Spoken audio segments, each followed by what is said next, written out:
Okay guys, so we've got the camper off the vehicle, so the next thing that we have to do prior to opening the camper up is to get the camper dead level. Now this used to be a bit of a pain with previous campers that I've owned, where you'd have to either use a shovel to dig underneath one wheel or put a couple of branches and sticks on one side to build one wheel up so you get the bed dead flat.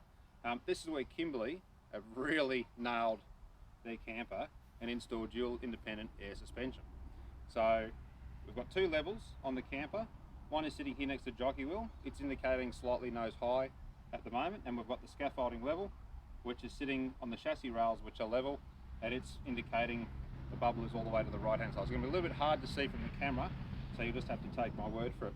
First thing you want to do, make sure the chocks are in, which Sarah's put them in already, and you want to disengage the handbrake, because as we're moving the air suspension, the wheel's going to want to rotate around that axle, and if the brakes are on, it's going to want to pivot left and right.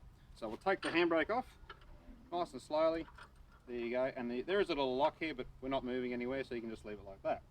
Next thing we'll do is we'll open the box, and inside this front storage box, on the right hand side is the air compressor, and underneath the trailer is the air tank.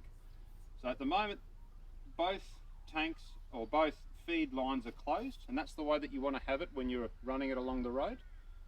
When you pull up at a campsite and you need to use the air compressor, turn the air compressor on, open both lines, and you'll see a little gauge here. We're currently reading 39 and 35 psi. So what we tend to start with is we'll dump all the air out to about 20 psi aside, and I'll explain why we do that in just a second. So driver's side's coming down. We've got manual switches here which we can use, and we've also got a wireless key fob if you did want to stand back and really eyeball it, and then you can adjust the pressure using the wireless key fob. So I'll let a little bit out on the left hand side. Hits it down about 20. Driver's side's down about 20 or so. And that's going to be our starting position. Now let's have a look at the drawbar. So the bubble needs to come up a little bit. 1, 2, 3. That's a little bit closer to center. And now all we're going to do is adjust the air in the air tanks and level this bubble. So it looks like that the driver's side needs to come up. So we'll hold the up button a little bit more.